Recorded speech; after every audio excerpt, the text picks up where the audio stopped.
when you have the beautiful melody as a melody, right? Now let me show you what happens when it's the opposite. I listen through your whip. Just the one thing is, if you take the melody, piano as an example, right? If you take the same melody, same exact melody, but you just add a bass line and some chords, this is how it sounds. When you have the beautiful melody as a melody, right? Now let me show you what happens when it's the opposite, okay? Like it would sound like this.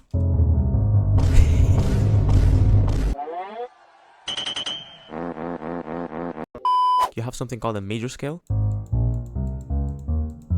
Okay, so they call this the 1, they call this a 2, 3, 4, 5, 6, and so on. Okay, most chord progressions use this in some way, and I've shown this in a video of mine, which I can actually show you a quick clip. Like, this is a random hit song, so literally the whole song is just this.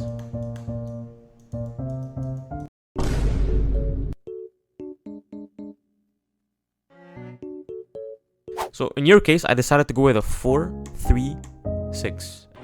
0, 4, DL 5, 5, 3, 9. So we're back at the diagram, and again, it's a 4, 3, 6. Now this 6 could be down here as well. It's still a 6. What I'm doing here is I'm moving it up or down an octave. Look at the piano, right? You got the C3 here, and it says C4 up here, right? They're both called C. It's basically the same note.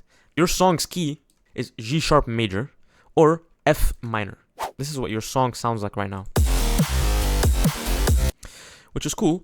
But let me just show you what it sounds like when you take the same bass, you play the bass line, which is 4, 3, 6.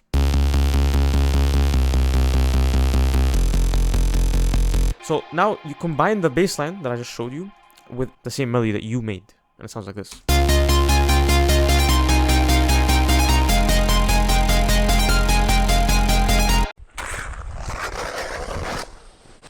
Moving this up a few octaves to play as a melody would be a huge improvement to your whip. As a bonus, I also tried tweaking the melody. So